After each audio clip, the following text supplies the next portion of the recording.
This podcast is a member of the New York City Podcast Network at nycpodcastnetwork.com. Visit us to listen to over 250 amazing podcasts just like this one.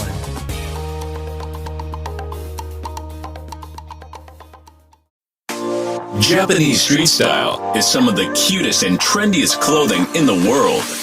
Introducing Cherry Goddess Women's Clothing and Accessories, the hottest original and cute clothing company. We offer tops, clothes, accessories, shoes, dresses and skirts, and comfortable homeware that we guarantee you will love. Cherry Goddess Women's Clothing, super cute Japanese style clothing.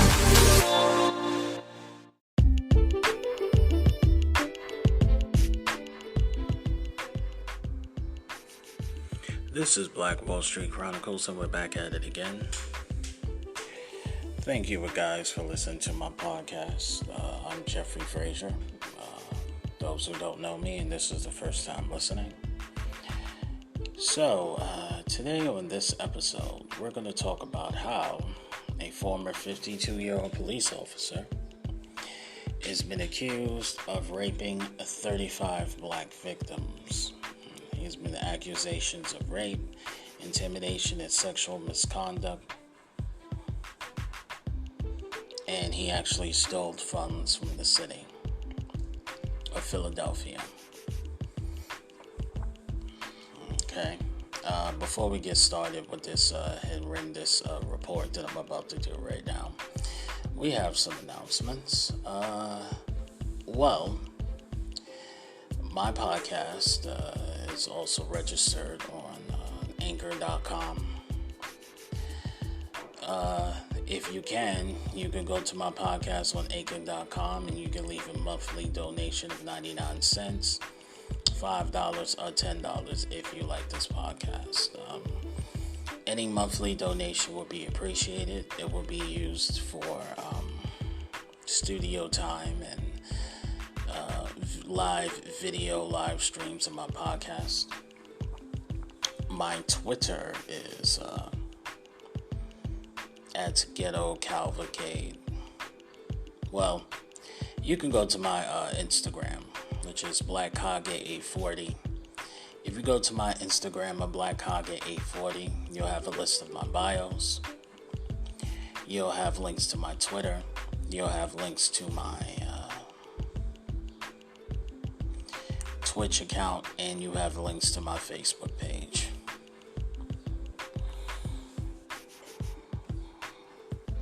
Also, if you want to watch me on Twitch, my Twitch account is JeffGamer55Ryer. That's Jeff, Jeff Gamer, Gamer, 55, capital R,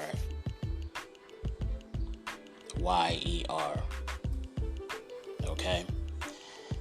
Now, we're going to get into this horrendous report right now.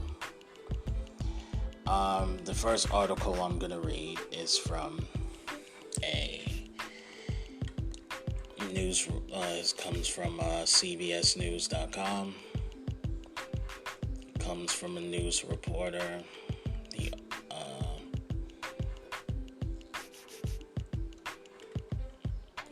The report comes from a news reporter by the name of Christian Johnson, KYWN News Radio.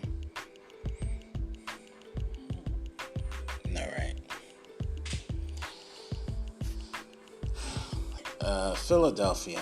A former Philadelphia police officer was arrested Tuesday on allegations that he sexually assaulted male witnesses and suspects over his decade-plus career as a detective. Philip Norder was arraigned Tuesday after one in more than 35 counts. Much of the grand jury report was redacted to protect the identity of the victims and the allegations. But a handful of pages were unsealed, knowing the type of accusations of rape, intimidation, and sexual misconduct and theft of city funds. A spokesperson for the Philadelphia District Attorney's Office declined to comment further on the recommended charges against the 52-year-old former police department veteran. Nordo, who was working in the homicide division at the time, was fired 2017 after his allegations were made that he placed funds in a witness commissary account and that he fraternized with people who were connected to criminal investigations. Disturbing, troubling, quite frankly, a lot of it's sickening. Philadelphia Police Chief Richard Ross told CBS radio affiliate KYW of the allegations.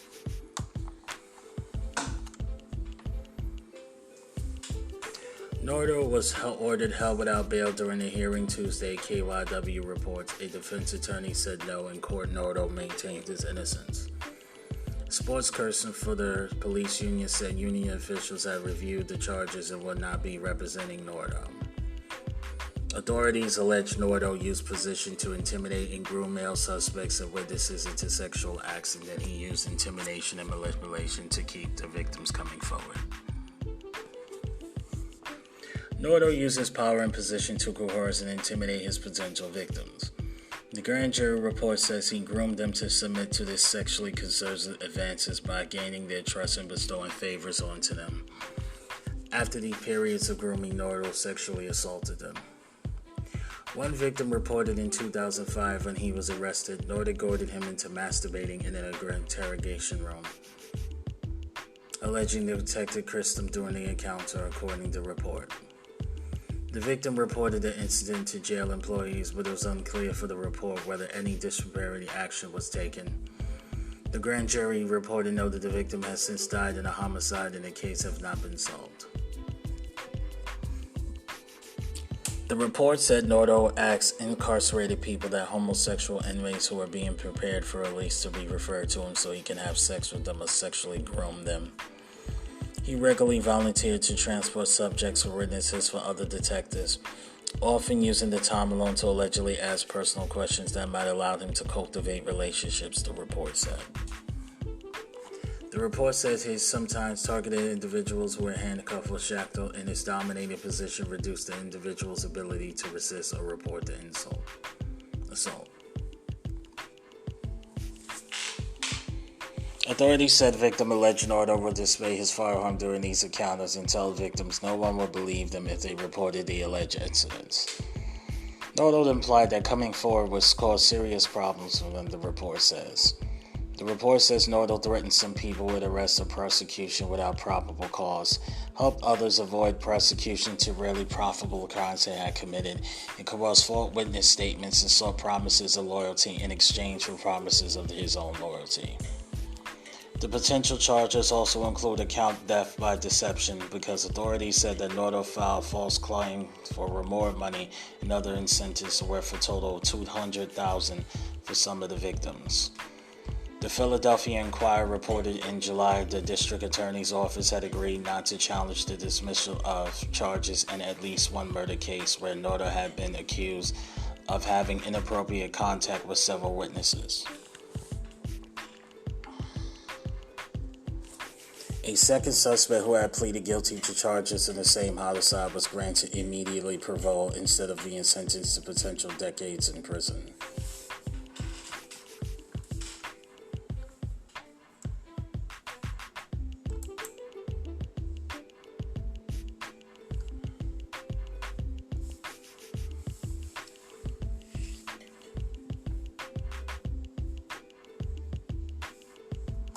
This is a terrible report. Let's see if I can read a couple of articles about this guy. See if I can find more information.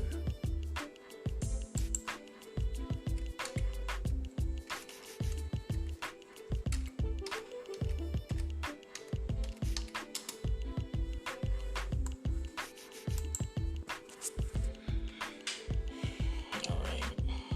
What's his name? Philip Nordo.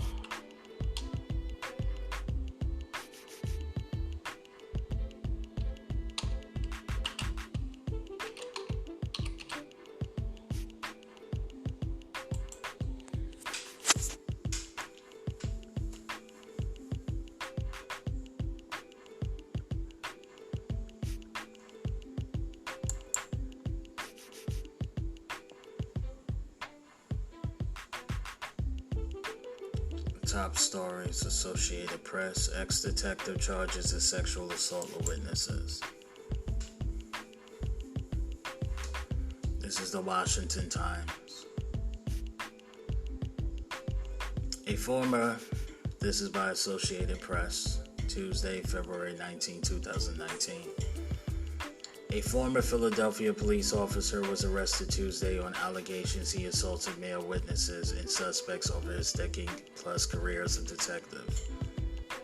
A George Order 52, Philip Nordo held without bail in protective custody during a preliminary arraignment Tuesday afternoon to more than 35-count grand jury precedent. Nordo pleaded not guilty to the charges. Oh, so this is a two-year case, and I'm recently just finding out about this. Okay. Most of the grand jury report was redacted to protect the identity of victims and the allegations, but in a handful of pages were unsealed Tuesday, showing multiple accusations of rape, intimidation, and sexual misconduct and theft of city funds.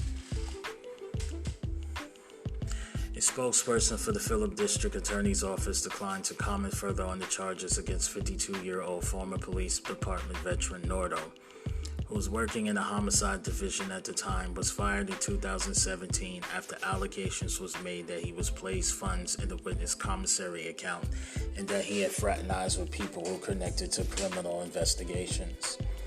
A spokesperson for the police union said union officials have reviewed the charges and will not be representing Nordo. During the court hearing Tuesday, Nordo's attorney Michael Van Der Veen said that the former homicide detective maintains his innocence. Authorities allege in a grand jury reports that Nordo used his position to intimidate and groom male witnesses and suspects into sexual acts.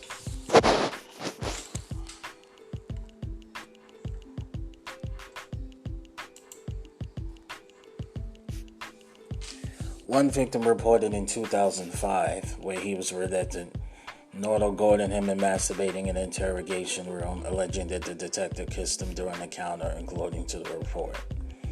The victim reported the incident to jail employees, but it was unclear from the report that any disciplinary action was taken.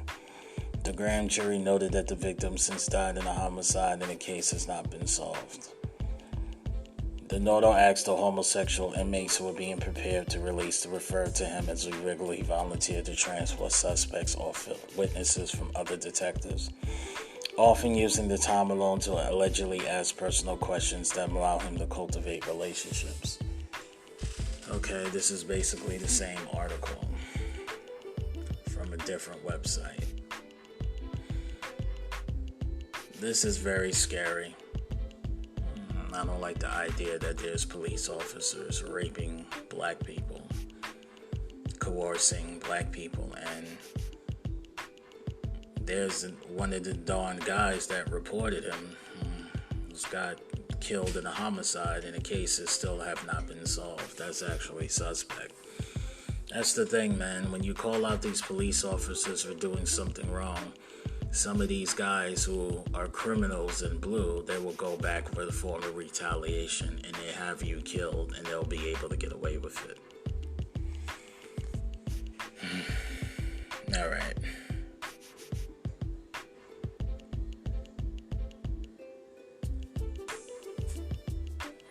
Let's see if there's other reports of police officers sexually assaulting people, and because I've heard of this. Sexually assaulting people in jail cells.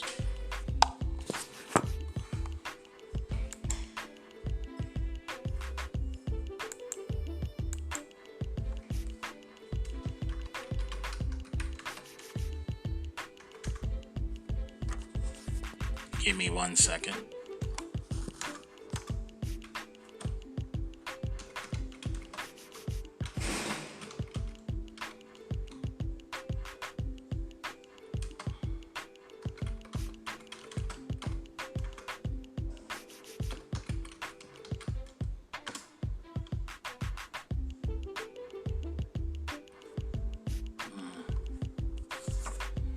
There's an article in 2015 from CNN.com. City allowed Rikers officers to rape inmates. This is right. And they keep talking about closing Rikers Island down. I want to know when they're going to do that. All right. This article is by David Shortnell of CNN, and it was updated on Friday, May 22nd, 2015. So this is 5 years ago. City allowed Rikers officers to rape and sexually abuse inmates. 2 women are suing a corrections officer at Rikers Island in the city of New York, claiming that they were raped repeatedly by the officer with the complacency and the consent of the city. The explosive class action suit filed on Tuesday in federal court details reports of serial rape and sexual abuse by 8 correction officers at an all-female Rose M. Singer Center in New York City jail complex, including a case where the inmate was dragged into a janitor's closet and another where the inmate became pregnant. One of the plaintiffs, identified in the complaint only as Jane Doe II, reported the rapes to mental health clinician and later a doctor to the city department investigation, Sue says, but told nothing could be done. My God, you talk to a psychiatrist and they tell you they can't help you. That's bad. The abuse is only possible because, in the face of repeated warnings, the city of New York has enabled a culture of complacency to perpetuate at Rikers Island and thereby consented to the abuse of women in its custody, the suit says. The suit names corrections officer Benny Santiago as the alleged rapist of the 2 unnamed women. According to the suit, Santiago's actions were open and notorious. The officers in the center failed to report him. When one of his alleged victims was believed to have reported the rape, Santiago released other inmates from their cells who then crowded the victim's cell, yelling at her for snitching, court reports saying.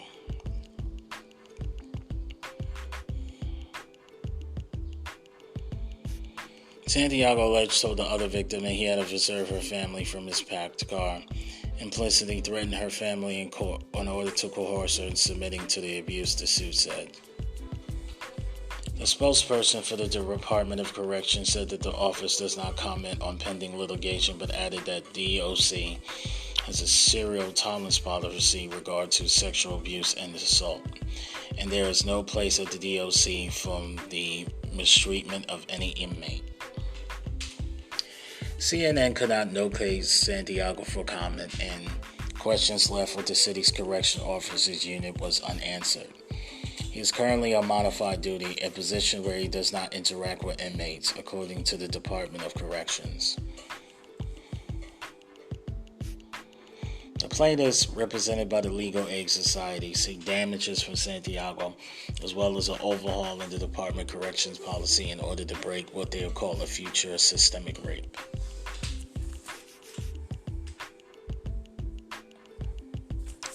Santiago abused the 2 women in unrestricted areas, and it was not monitored by security cameras and will wait until the center captains had made their supervisory rounds, which were made at the same time every day, the complaint says. The 2012 Department of Justice survey named Rose M. Singer Center among the 12 high-rate facilities nationally for cases of sexual misconduct against inmates by staff. According to the survey, which is cited today, 5.9% of inmates at the center said they were sexually victimized by the facility staff. Sexual violence at a record proportions to DOC and rape and other abuse of women in the epidemic in the Rose M. Singer Center, said that Seymour W. James, the Attorney-in-Chief of the Legal Aid Society.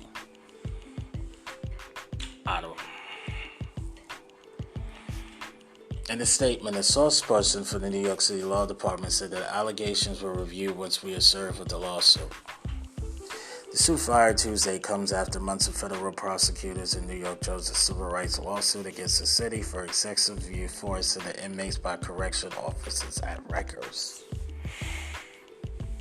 Announcing the suit in December, U.S. Attorney Pete Berhara said much more needs to be done to safeguard the constitutional rights of inmates at Rikers to ensure that the safe and secure environment not for the inmates but also for the staff too.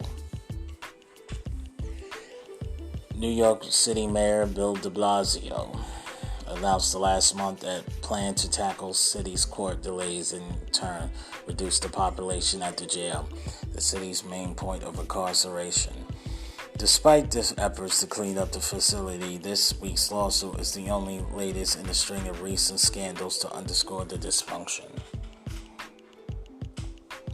In January, the New York City Department Investigation report found that more of the 30 correctional officers at Rikers were hired despite glaring past their merits, including multiple prior arrests and convictions, prior association with gang members, or relationships with the inmates.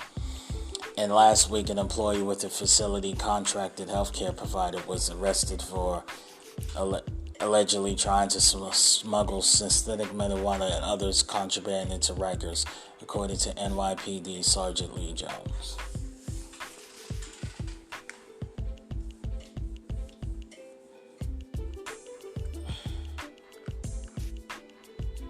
CNN has another report. 2014 federal report finds Alabama prison toxic female inmates abused. This seems to be a problem. Let me read another article.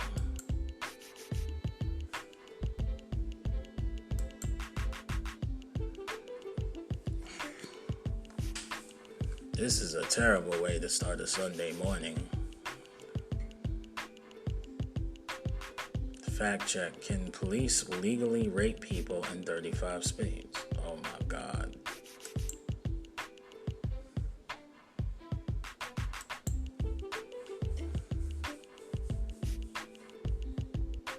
A pair of articles about the legality of rape in police custody confuse social media readers.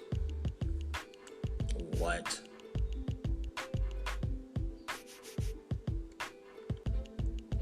Nani? Get out of here.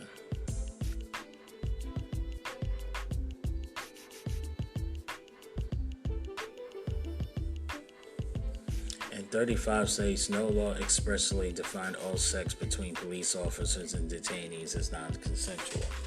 False. However, rape by police officers is illegal in 50 states.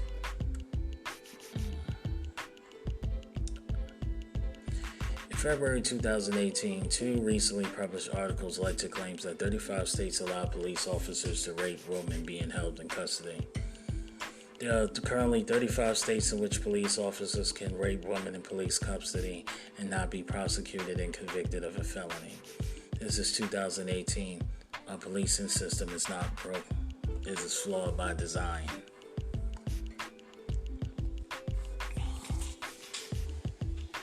This article stems from the case of a New York City teenager who accused two officers of handcuffing her and taking turns raping her in a police van. While some readers above read the coverage of the case claim it is legal to police sexually assault victims in custody, the truth behind the claim was that consensual sex between an on-duty officer and detainee was not explicitly legal in 35 states. Such statements stem from poor readings of a February 7, 2018 story published by BuzzFeed News. The report began with an account of alleged assault of a teenager named Anna from Brooklyn. Inside a van, Anna said the detectives took turns raping her in the backseat as the van cruised through the streets as she sat handcuffed, crying and repeating, telling them no. Between assaults, she said, a van pulled over so the cop can switch drivers. Less than an hour later, a few minutes drive from all where it began, the police detectives dropped Anna off at the side of the road, a quarter mile from a police station, Severe Village Souls. She stood on the sidewalk, her arms wrapped around her chest, looking up and down the dimly street and pacing slowly before borrowing a cell phone for a passerby to call a friend.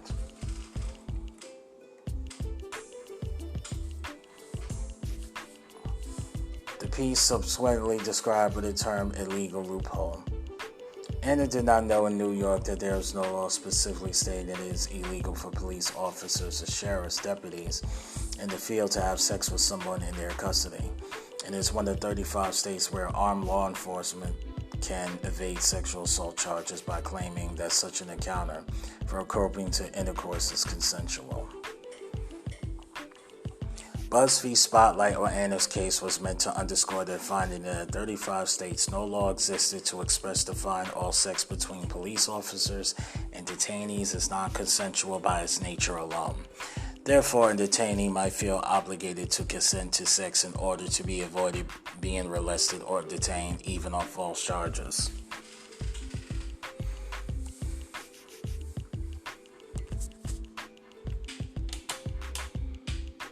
February 10, 2018, feminizing article also circulated widely, further explaining the crux of the issue.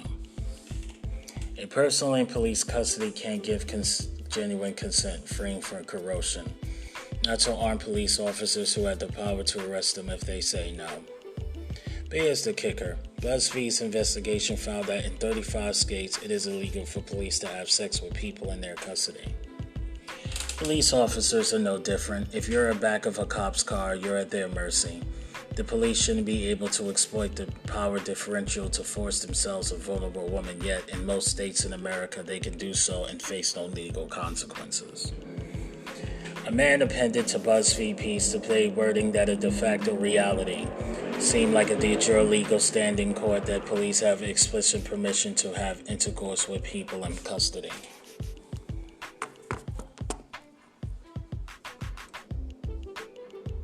But in the content of the article made clear that the rape by police was illegal in all 50 states and that Anna's alleged attackers were arrested according to BuzzFeed. The cops made no arrests, issued no citation, filed no paperwork about the stop. Hours later, Anna and her mother went to a hospital where Anna told nurses 2 detectives had sexually assaulted her, according to hospital records. Semen collected in Anna's rape kit matched the DNA of detectives Eddie Martin and Richard of the Brooklyn Narcotics until both have since resigned from the force and been charged with rape. The context missed in the spread of both articles, which is that laws exist in several states classifying any sex as non-consensual, and more participant is an on-duty of power, such as corrections officers and a social worker. In the state of New York, law of a similar nature did not include police officers and detainees in its language. BuzzFeed further asserted that 158 law enforcement officers charged since 2016 with sexual assault, sexual battery, and unlawful sexual contact with a detainee. At least 26 has been acquitted or had charges dropped based on the consent defense.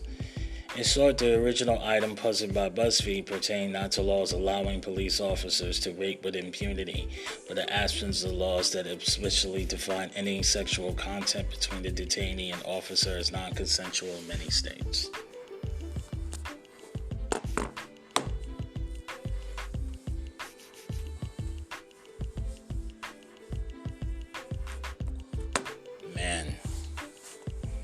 I started the article on one point and it seems I'm going through a rabbit hole.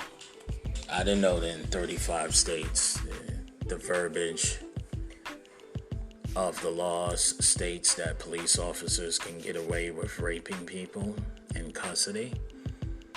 And Philip Nordo, the original guy for where, the first report I was telling you about, the 35 counts, it says in the states of Pennsylvania, laws in 35 states allow cops to have, in its one of the 35 states that allow cops to have sex without someone in their custody, one of those states is Pennsylvania. That's not good. That's not good at all. In closing, because I'm going to end this right here. I'm going to end this episode right here. In closing, I believe that if you're hearing this, I believe you guys should look into it and you should pass this information around with other people. It's very important you share this episode because the fact that 35 states are allowed to have sex with someone in their custody, that is a problem. I'm going to list the states right now. I'm reading it from left to right, from the West Coast to the East Coast. Nevada, Idaho, Montana, Wyoming, Colorado, New Mexico, South Dakota, Minnesota, Nebraska, Kansas, Texas, Iowa, Wyoming, Illinois, Montana. No, that's Missouri, excuse me. Missouri, Arkansas, Louisiana, Kentucky, Tennessee, Alabama. What state is that? What's the state between Louisiana and Alabama? That Missouri? Yeah, that's Missouri. South Carolina, Tennessee, Kentucky, Virginia, South Carolina, West Virginia, Pennsylvania, New York, Massachusetts, Rhode Island, and Maine. What is the state between oh, that's Missouri, but what is MO? They got the damn notation. They got the abbreviations. Yeah, so those are the states that are, they're allowing cops to have sex with they're allowing cops to rape people with somebody in their custody. Like, why would a cop have sex with somebody that they're detaining? That's already a power dynamic. That's already... When you arrest somebody, you're automatically in a position of power over something. So why would you have sex with them? Because that is literally the definition of rape. Listen, this was all I want everybody to do. If anybody is listening to this podcast and do the research on their own, I want them to pass this along. It's very important. Thank you. This is Jeffrey Frazier of Back Wall Street Chronicles, and I'm signing off.